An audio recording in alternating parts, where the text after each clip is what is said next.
Welcome to the Modern Manifestation Podcast. I'm your host, Bree Brown, a business mindset coach, entrepreneur, and a top competitor in a male-dominated industry.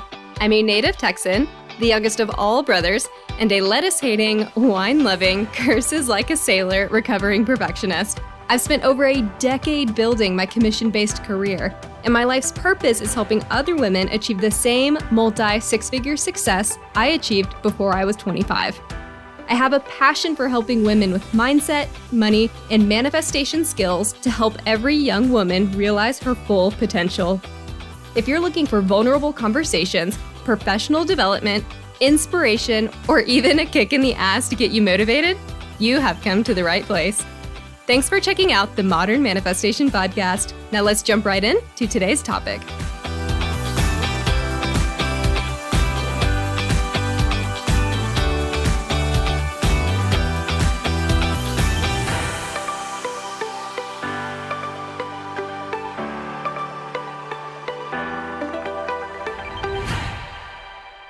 Hello, and welcome back to the Modern Manifestation Podcast.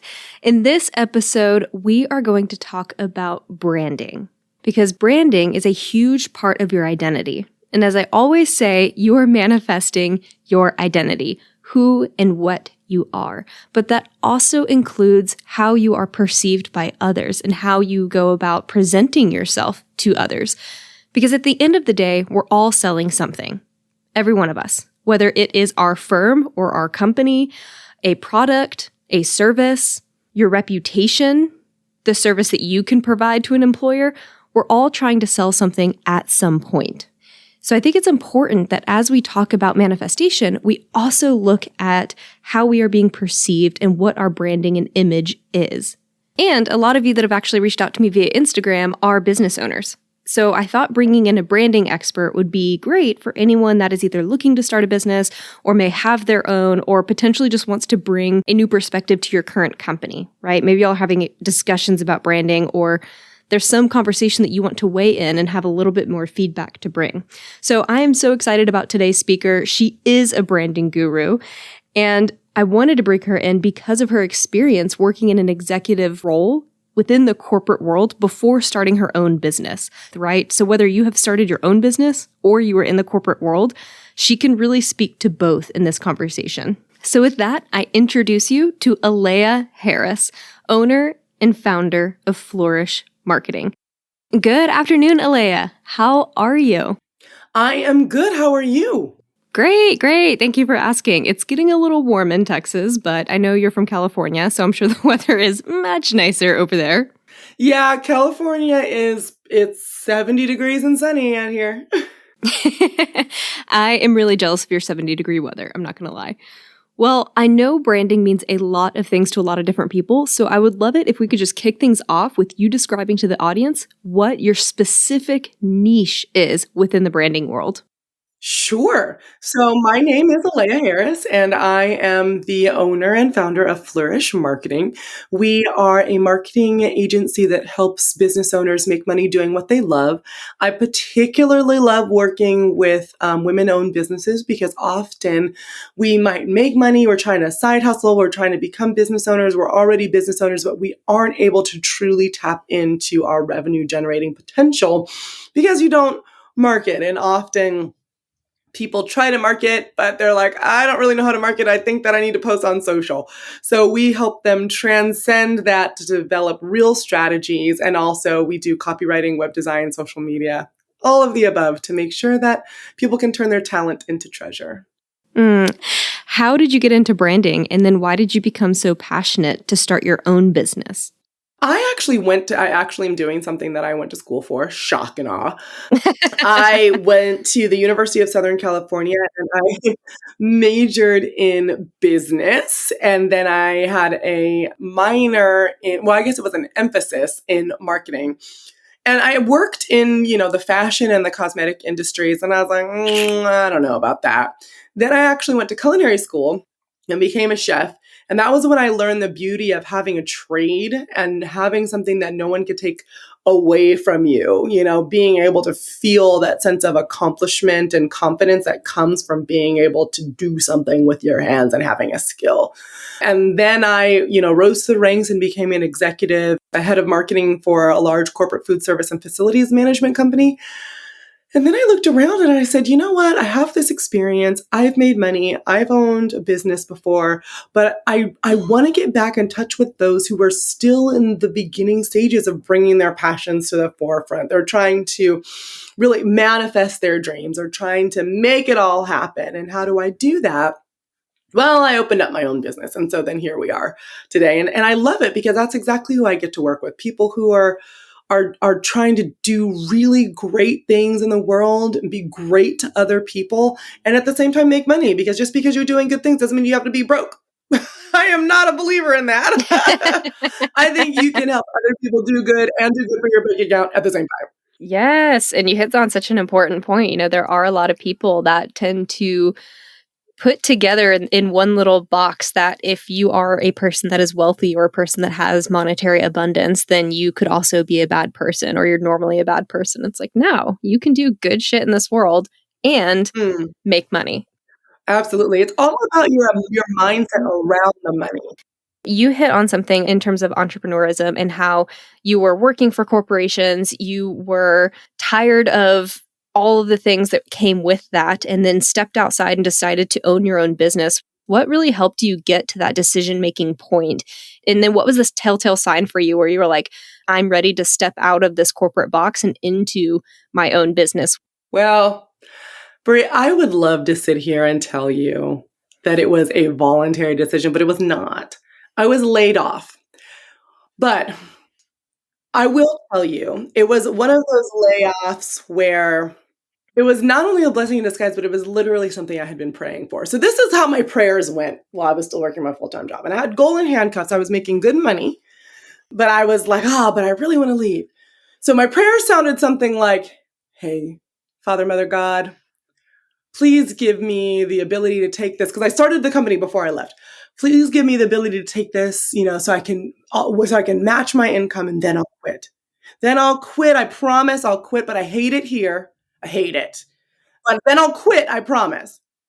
And it wasn't because I wasn't able to focus on it. And so my business was not getting to the level that I needed it to get to, because you only have so many hours in a day. And it's not like I just had a part-time gig. I had a full-time job that was even more than, 40 hours. Who even works 40 hours anymore?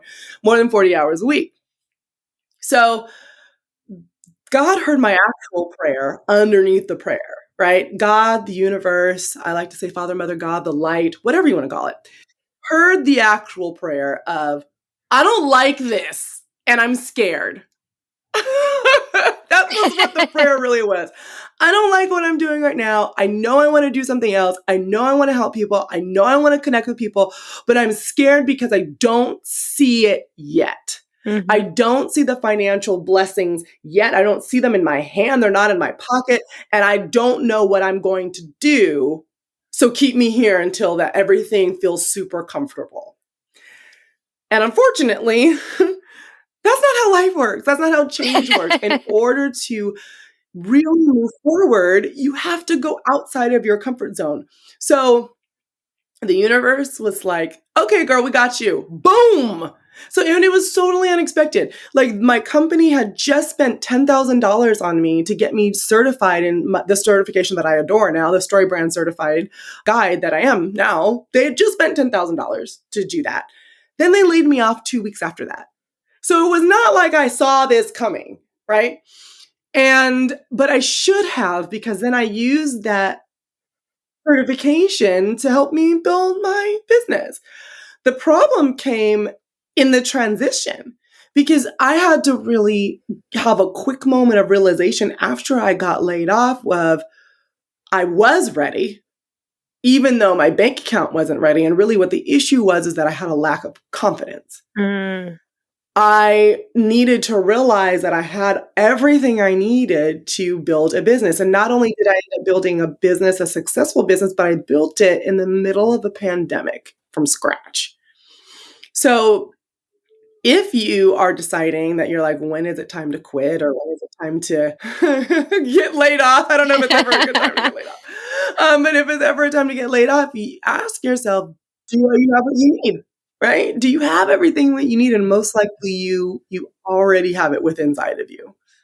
I love that. And I think I can't tell you how often this conversation comes up for myself and others where they are talking about this desire to leave a corporate job, either in pursuit of their side hobby or even to leave their current job for even another position at another company. And when do you make that decision?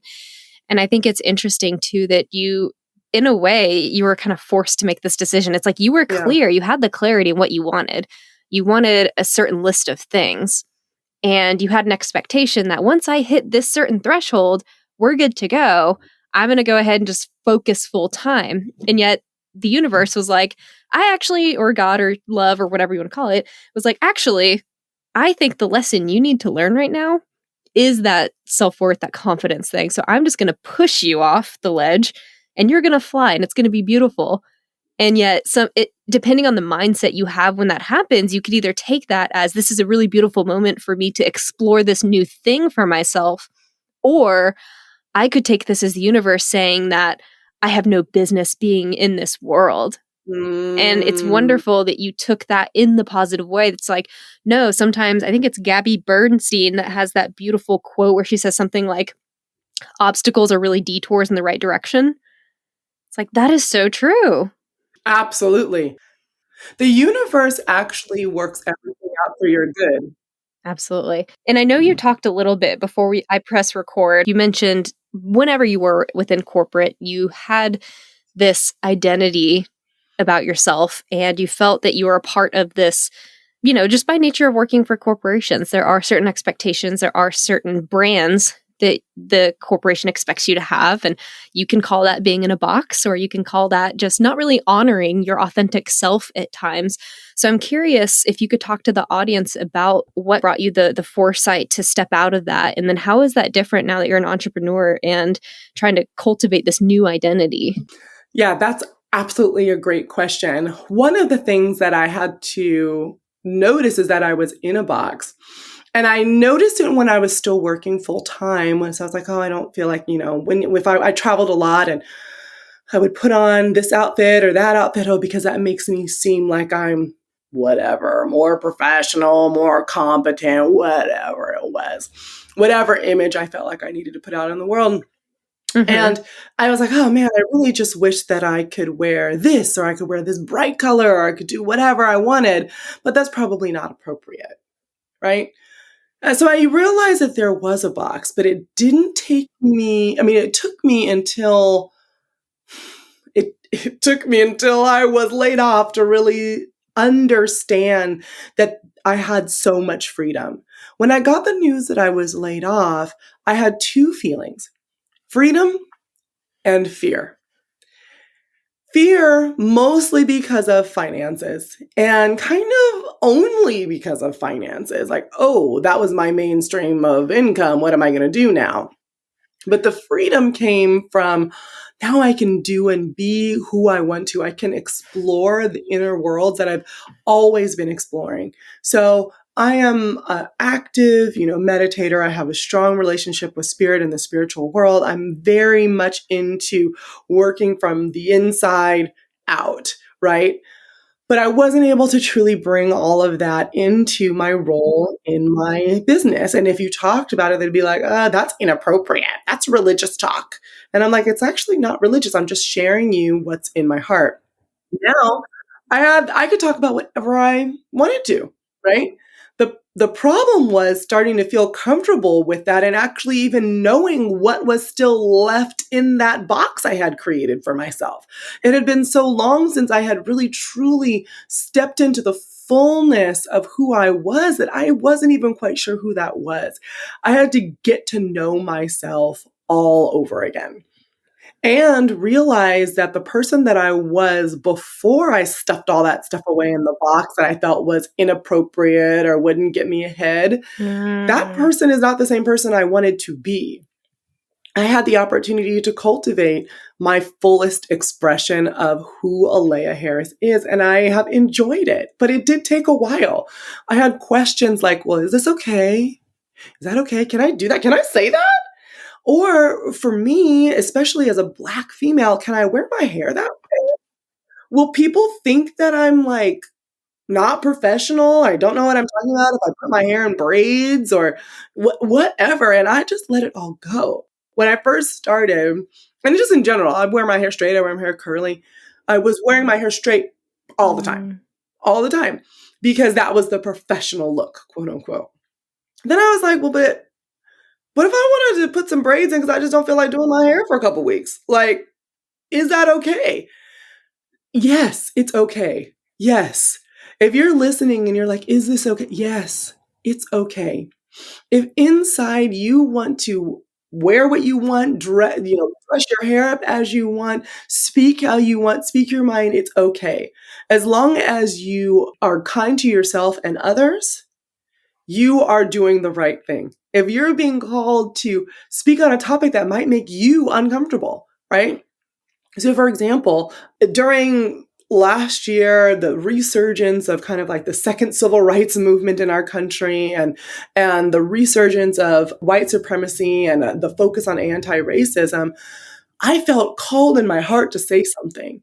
And I'm like, I mean, I know I'm a Black woman, but I'm not like a diversity and inclusion person. I've never like really said anything. And even in corporate, I was always the only Black everything. Black female, only Black everything. You look around, you see a whole bunch of white men and me. And so it was not a super popular thing for me to talk about. But I just felt called to speak how I felt. And it wasn't like I was saying, oh, I'm angry and crying. And, that's bad marketing, BT dubs. If you're always angry and always crying and always lamenting, people fall away from that. People gravitate more towards positivity. But I did want to share my story, the story of my husband and how I felt. And I had to sit with myself to say, Aleya, this is the next moment in your development. You told yourself you wanted to build an empire where you could flourish into your full self. Now is your chance. And I did. I took it. I created a video in my Facebook group. I, started speaking. I started writing articles. I started telling my publicist that I wanted to speak on stages, well, virtual now because we're in the pandemic, about these things. I got together with my husband, who's a sociologist. We produced content. And all of a sudden, I felt free. And I was helping a lot of people.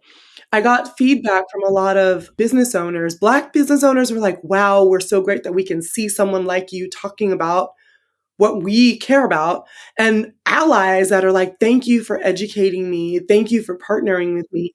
And I made the closest connections I have in my career thus far because I was actually myself.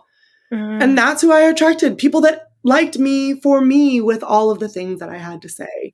And that's been the biggest benefit of taking all the stuff out of the box, taking a look at it, seeing what I liked, being able to cultivate my inner self and express that outwardly. It's been amazing. Wow.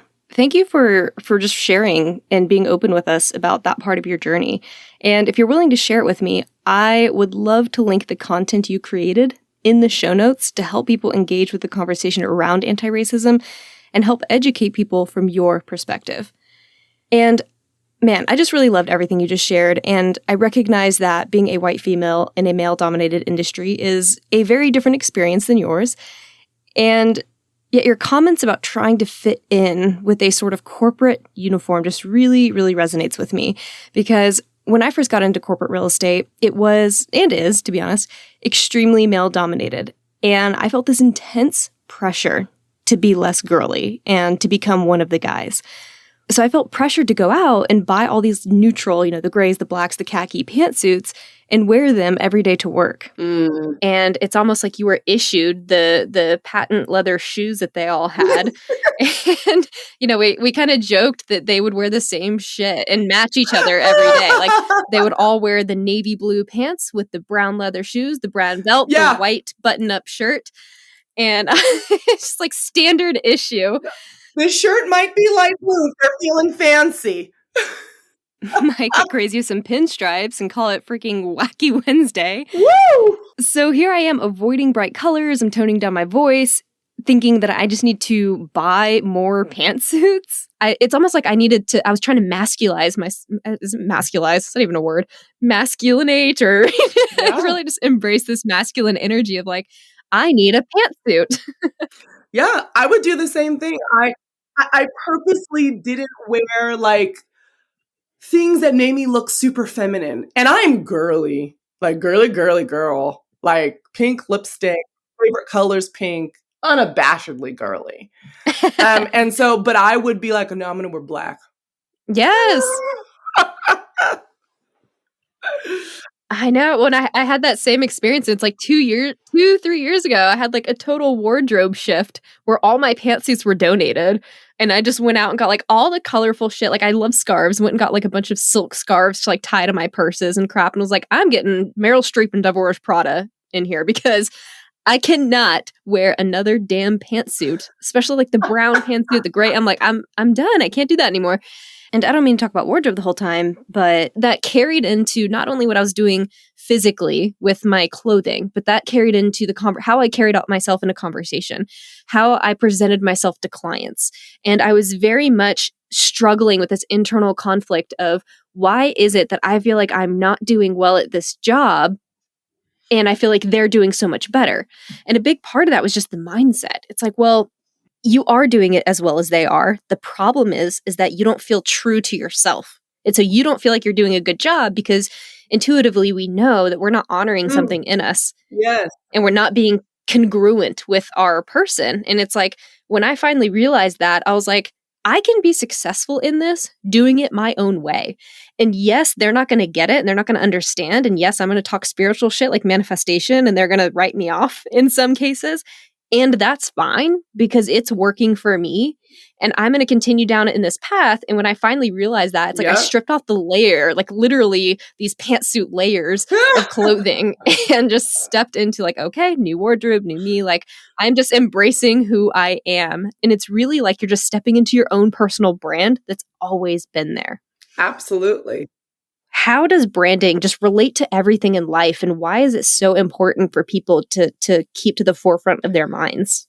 That's a really great question. And when people think of branding, they often think about a logo. What does my logo look like for my business?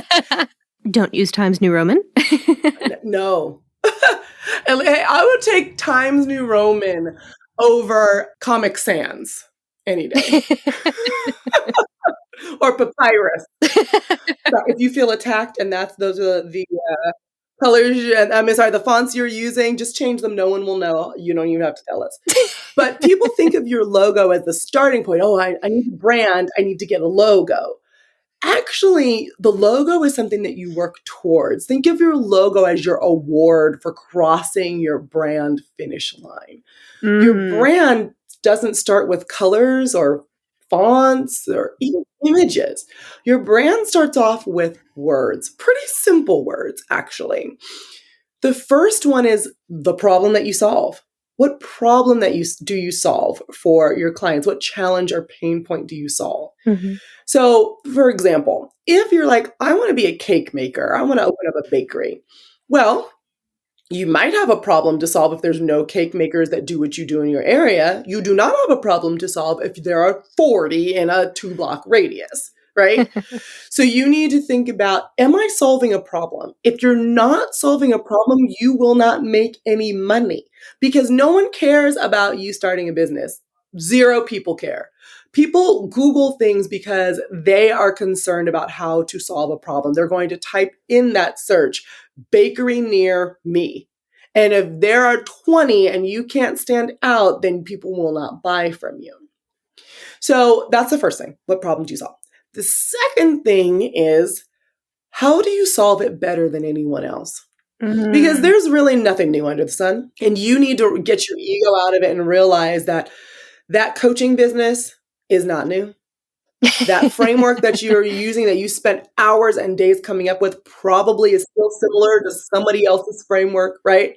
But how do you do it better than everyone else. And how do you communicate that value?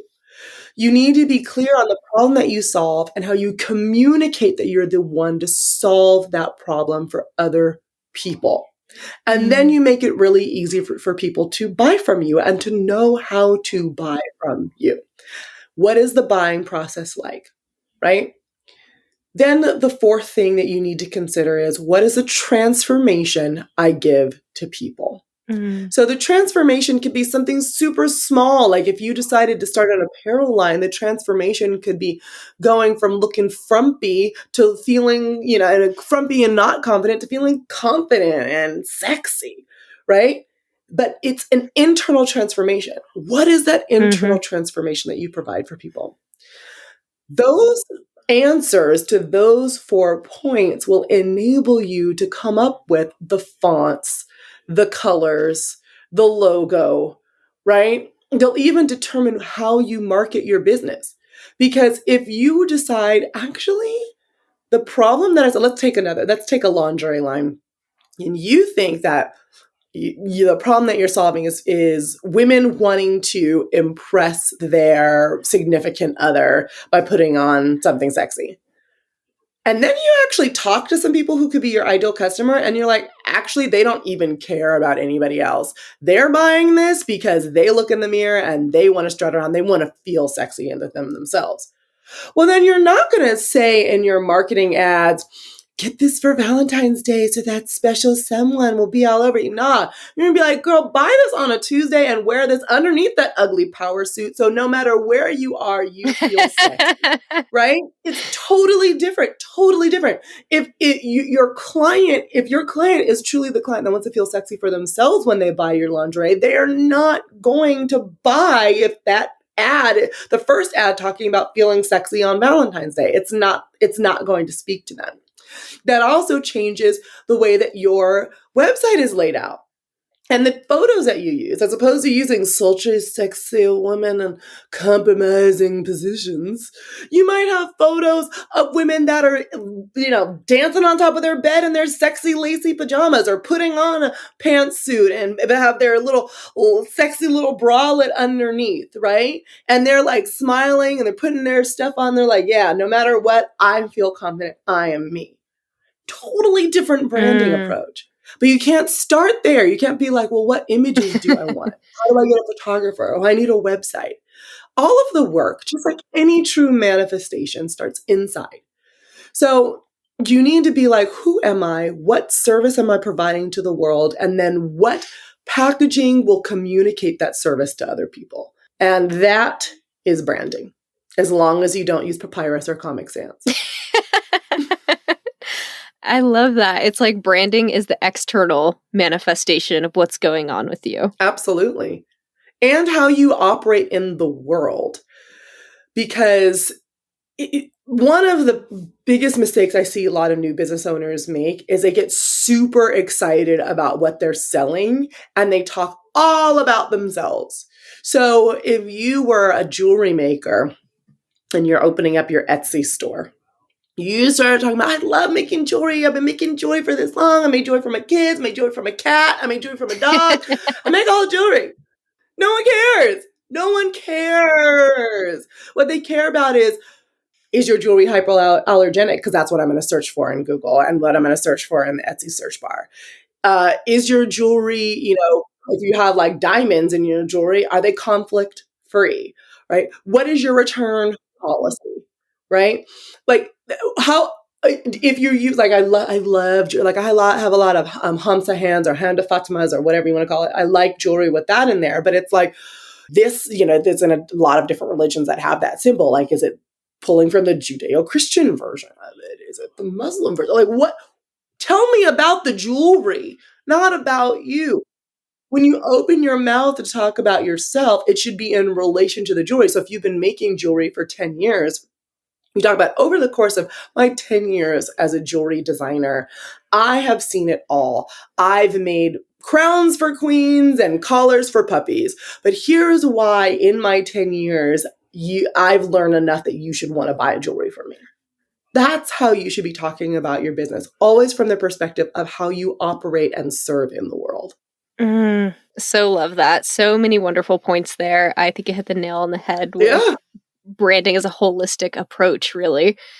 And what do you have, speaking of branding and just like owning who you are and how you operate in this world, one thing I saw that you talk about on your website is helping women identify how to put a number on their value or how to charge for their services. And I hear this all the time where people are, I feel like Yes. this discussion is constantly being had on social media and just various other podcasts. So I'm just so curious what your perspective is on this and how a woman that is starting her business can start to quantify her time, her value, and how she should be looking at it from a more holistic perspective. Absolutely. So, first of all, I urge you to figure out what your hourly rate is. Doesn't mean you have to charge hourly, but figure out what your hourly rate is. I was farting around and not doing this for myself. So I just was like, okay, I'm charging for this service, but I'm trying to up level my services and increase services and doing all this stuff. I'm like, how much should I charge for that? I had a baseline, but I don't know what to do. And so I figured out my hourly rate. How I did that was I looked at how much money I wanted to make over the year, how much, what that broke down to weekly, daily, and hourly. And I was like, okay, if I worked, and I did it so that I was like, if I only worked, 11 months out of the year, say I take a month worth of vacation somewhere in the year, and I only worked 4 hours a day on client work, then what it is. Don't be like, if I work 52 weeks out of the year and 8 hours a day, like that's not how it works. Because if you run a business, you have to leave time for other things, listening to podcasts and doing, email and hiring and all that stuff. So if you're like, if I only did client work for 4 hours a day, then what would my hourly rate be based off of my goal? Then you look at that and you're like, okay, how long does it take me to make that jewelry? How long does it take me to write that website? How long does it take me to do that consult call for that client? And that's the bare minimum you charge. Someone comes to you and you say, well, my hourly rate in your mind, you never tell them your hourly rate. In my mind, I'm like, okay, my hourly rate is, I'm going to pick something low, $100 an hour. And that's low. So if you heard me say $100 an hour and you were like, oh, never, check yourself. $100 an hour is low. Depends on what industry you're in and what you're doing. But if you're only working for 4 hours a day for 11 months out of the year, $100 an hour is actually not that much money. So you're like, okay, $100 an hour, and they want me to do a project that's 5 hours. It's going to take me 5 hours. So that should be 500. But I also have this certification that they're really going to need me to lean into. And I know that that's why they came to me. So now 700, right? So you have your starting rate and things on top of that just grow. The difference between being paid not what you're worth and being paid what you're worth is the story that you tell. So I give this example all the time, and I probably need to get another example, but it works. So if it works, it works. So you can buy a Coach purse, good, solid quality purse. In fact, Coach has some of the best leather around, right? Especially good mass marketed leather. You can buy a Coach purse. It costs you maybe $300, something like that. Let's say that. Not a cheap purse. Or you can buy a Louis purse. It costs you about $1,000. It's not even real leather, but it's $1,000. It's $700 more than that Coach purse. That might even be real leather. Why? Well, the difference is the story. It's the status. It's the symbol. It's what they've told you that it means to own a Louis purse. They've all fit your wallet, phone, and keys, right? That's not the issue. The issue is the story that has been told, and that story increases the price. So your pricing is a marketing decision, not just a financial one. And it's not really, it's like you want to make sure you're not like everybody else is charging $20. I'm going to charge $500. No, don't do that. But it's the story that you're telling that will help you demand more for what you're worth. So if you say something like, let's pick another business. I like this because I don't know who's listening, so I'm trying to hit all different areas. Let's say you're starting a lipstick line. I'm a big lipstick fan, so this is going to be fun. You're starting a lipstick line, and you have all organic ingredients. They're made in small batches. They're humane. They're vegan. They have colors for all skin shades, and they're long wearing, right? If I'll buy. that's you, DM me because I want to buy. Right, so let's say on your website, all you play up as your marketing is, we have so many shades. Look at all of our colors, and we're super fun, and we're new, and we're exciting. That's a $10 lipstick. If you play into the rest of the story, that's a $50 lipstick. Have you ever bought a Chanel lipstick? $50. And they're writing on their name. You have a lot of things that you can use to pull up the price, which means that you increase your profit margin, which means that you can scale, which means that you can grow. When you get into a business, you're not just trying to make money from a hobby. You are a business owner. Your goal should be to work on a yacht while somebody else is running the operations. You just need to get there. The way you get there is you charge enough for your services so that you can replace yourself and you can let that business grow, shine, and flourish. You let go of the control and you just grow. That's how you get there. I know you talk a lot about ditching fears and stepping into that abundance, which obviously with manifestation, we talk about that all the time too. Yes. So how do you talk to your clients about that particular issue, the ditching the fear, stepping into the confidence of starting their own business? And as a second part to this question, what advice do you have for the women? Like, what is the most important thing to do when you're stepping off into that venture? So ditching the fear, I actually don't know if that's a good idea. I'm going to tell you why. Ooh. So that sets up the mentality that you have to wait until you're not afraid to do it and that fear is bad. So one, you have to do it afraid. Girl, you just have to do it. You're going to be scared. I'm scared now and I have a successful business. I'm terrified sometimes, especially if I'm launching a new product or service. I have no idea. Is someone going to buy that? Who knows? Like I get scared all the time, but I do it anyways. You also shouldn't run from fear. You should run into it and understand the different qualities of it. Because there's real fear, like, ooh, I see someone with a gun, they might shoot me. That's real fear. Mm-hmm. Then you get fear like, ooh, I don't know if someone's going to buy from me. Well, that's not really fear. It feels like fear. But really what that is it could be unprepared. It could be a lack of confidence. It could be some type of lack of information. Right? And you dive into, you're like, oh, that's a different quality of fear. Sometimes your fear is, am I going to pay my bills? That's not fear. That's lack of self-belief. That's like, girl, you going to pay your bills and you will work until you will figure this out. Who said that you can't? Who said that you can't make $1,000 tomorrow? I was in that road, y'all. I started my business, really went full-time during a pandemic. And by the way, I decided it was going to be a really great idea to get a marketing agency for the wedding industry during the middle of a pandemic.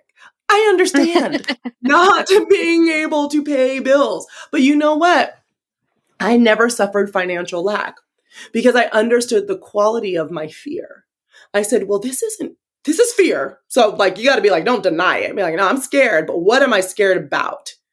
Actually, I'm really just not believing that abundance exists, that I'm tapping into the field of limitless possibilities. I was like, oh, there's no way that I can make $1,000 tomorrow. Do you know how many times I've made $1,000 tomorrow? And it wasn't because I'm like, I'm super smart. I was just like holding back. I'm just like, I knew how to make $1,000. No, it was because I said, well, what can I do? Right? I'm going to lean. I need to make $1,000 between now and Friday. What do I need to do to make that happen? Right? And and it was all in my business. I didn't do anything salacious, anything that threw me off of my integrity, anything that threw me out of who I was. But I just believe that, well, that $1,000 will come. I need to position myself where the $1,000 is located. So yes, you will be afraid. Yes, fear is okay. So instead of trying to figure out how to ditch all of the things that are holding you back, use them as stepping stones to pull yourself up to the next level and understand what they really are about and what they're really trying to tell you. I use fear as a guardrail sometimes as well. Like, am I scared of this because I'm getting like, ooh, danger, danger, danger. I feel uncomfortable. I'm kind of like, ooh, no, that's a guardrail. Don't go there. So dive in, and you might actually be thankful for the fear that you had and how you were able to use it as a tool for your upliftment. I love that. And I know we talked a little bit about, this mindset work that you've done and I've done myself, and specifically coaching, and as well as community. And I know you mentioned having the spiritual coach earlier. So how has this played into your role as a business owner? And I really want to hear about that spiritual component too. Like, how is that influencing how you're operating in your own space as your own business owner? Yes. So I have a spiritual coach who I adore, and I've been working with her for years now. And it's not because, I want to be very clear, it's not because that I feel like I can't talk to God on my own. Because a lot of the times in organized religion, that's the message that you are given, is that you need someone else to talk to God for you. No. God and I are homies. We chat all the time. It's because I needed the guidance through the dark patches, right? What am I even dealing with? And I needed to lean into the dark and have someone that could pull me out if I needed them. And that's what Monica Lasque from My Sacred Aura, totally going to name drop her, go Google it. It's mysacredaura.com. I'll put her in the show notes. Been incredibly helpful for me. She's been incredibly helpful for me over the years. But then she's one of the ones that encouraged me. She goes, you are a spiritual teacher. You're a spiritual guide. Because what was happening, random people were like finding me through my website or finding me through social and starting these conversations with me that were much deeper than marketing. And then I found myself talking to them once a week. And then I found myself, being very spiritually connected to what their issues were. And then I was like, wait a minute. What's happening? I am now turning into a spiritual coach, and it was a natural progression for me, and I get so much fulfillment from it. But then we're talking about boxes. Apparently I compartmentalize quite well. I put spiritual stuff in one box, and then I put business stuff in another box. Mm-hmm. And then I said, I don't like boxes. I don't like boxes. And I'm not being of full use and benefit to my clients by compartmentalizing the parts of me. So I am a firm believer that you need to use your spiritual center to guide your business. Doesn't mean that you run around talking about God all the time. Doesn't mean you run around talking about manifestation and abundance all the time. No, but you personally are spiritually centered. That does a lot of things. One, it helps you cut through the crap. I don't have to worry about, am I on track? Am I off track? Because I'm connected. My goal, I ask for the light. I stay connected. And when I'm not, I can tell. I get burned out. I get tired. And I feel like I'm trying to do all the things. I lose my path and I lose my track. When you're also spiritually connected, you're able to help other people so much easier because you aren't trying to be the brainiac with all the answers. You get spoken through, as opposed to trying to like rack your brain to be like, oh, what does this person need? Oh, what does this person need?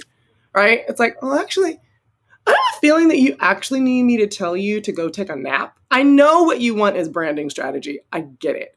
We're going to do branding strategy, but I really feel like you should, maybe we could reschedule it for tomorrow because you are exhausted and you're not even here with me right now.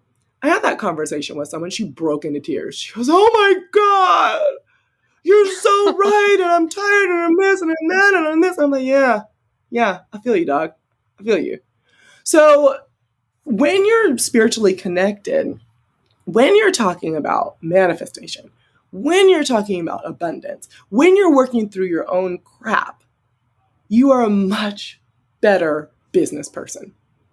And you're able to actually build a life that you love as opposed to trying to construct a life that you feel like you are supposed to love that you don't love. And you feel totally off center.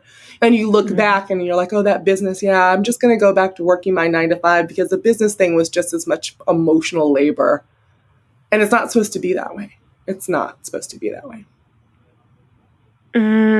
I love that. I love your holistic approach to incorporating spirituality within your success as a business owner, because I do think that so many people try to compartmentalize those two things as totally separate entities. So I love, love, love that answer. So what is your favorite manifestation story? I wrote underneath the guidance of my spiritual coach. Well, it's called an ideal scene. And I wrote on there, it starts off with, I am an empire builder. And it's a whole page, so I'm not going to recite it to you because I don't know it. But it was, the high points were, I'm an empire builder. I do what I love. I wake up every morning feeling like I'm walking in my purpose. I have community of like-minded people around me who support me. All this stuff I did not have when I wrote it. Mm-hmm. And I wrote it, didn't even really believe it, but I wrote it in present tense. And then I programmed it, meaning that I said it aloud 100 times in a row. I put light around it. I embedded it in myself. I would say it every morning when I woke up. And then that kind of fell off because, human being over here. And I kind of almost forgot about it. The other day, I went and I looked at it, and I have almost everything on that ideal scene. And it's not because I'm like, oh yeah, I worked towards that and blah, blah, blah. No, that was manifestation. I put it out there. I asked for spiritual support. I programmed my basic and my higher self so that we were all in alignment. Mm-hmm. And then my steps were ordered to help make that happen. And now I don't have everything. So now I might need to go back and reread it every morning again. I don't have everything on there, but I've gotten so much closer, and I can see that everything that I've been going through has been very intentional to get me what I want. The universe is designed to prove you right. So if you put out into the world what you really, truly want, you program for it, you will get it. It's not let's see if this whole spiritual thing works. I'll try this God out. They're so woo-woo. No, it will work. And the funniest thing is when you practice practical spirituality, you don't even have to believe it. So I wrote some of that stuff on there when I was still working this job, didn't really see how I was going to get out of that job. And I was like, I'm going to wake up every day when I want to wake up. And I'm going to love what I do. I'm going to love the people I talk to every day. And I'm like, okay, right. As I'm sitting there at 6:00 in the morning feeling like, oh, if I have to talk to that dude one more time. I didn't even really believe it. So I manifested the path and the life that I love and will continue to do so. And I just feel really blessed to know that the universe is on my side, just like it's on your side. And I think that's pretty cool. Love that story. Thank you so much for sharing. And I feel like the best thing you did for yourself too in that moment was releasing and just letting go and allowing the universe to work for you. So where can people go to find out about you and get more information, get in touch with you? Give us all the places we can find you, and I'll make sure to put them in the show notes too for anyone listening. Absolutely. So my website is flourishmarketing.co, not .com, .co. And you can also follow me on Instagram at Aleya Harris, ALEYAHARRIS. And you can DM me. We can talk about, I love it when people DM me to talk about podcasts, episodes, and dive in, because then we get to, it's almost like the after party. We get to talk one-on-one about all the stuff that we talked about. So feel free, send me a message. Perfect. Well, thank you so much for hanging out with me today. And I can't wait to share this information with all the listeners. I really, really appreciate your time today. Thank you so much. I've loved being here. And a huge thank you to all of the listeners. As I said earlier, I will link all of Aleya's information in the show notes. That way you can head over there and find her quickly. And if you enjoyed this business topic, shoot me a DM on Instagram and let me know what other topics you might be interested in. I'm more than happy to go out and find more experts that can marry manifestation with practical strategies. Thank y'all so much for hanging out with us today, and I will catch y'all next Monday. Until then, go out there and manifest some miracles. Thank y'all so much for hanging out with me today. If you enjoyed this podcast, hit subscribe so you can stay up to date with new episodes. As always, we would love it if you would share this episode with friends and family who could use the inspiration. As a new podcast show, we would really appreciate your honest feedback so I know what you like and what you could use more of. As a thank you for leaving us a rating, we will send you our 7 weekly tips to create space for abundance. Make sure you screenshot your review and email it to us at hello@themodernmanifestation.com so we can send them straight to your inbox. If you'd like to stay connected, you can find us on Instagram or Facebook at Modern Manifestation, or you can head to our website at themodernmanifestation.com. Thanks again for joining me, and I will catch y'all in the next episode.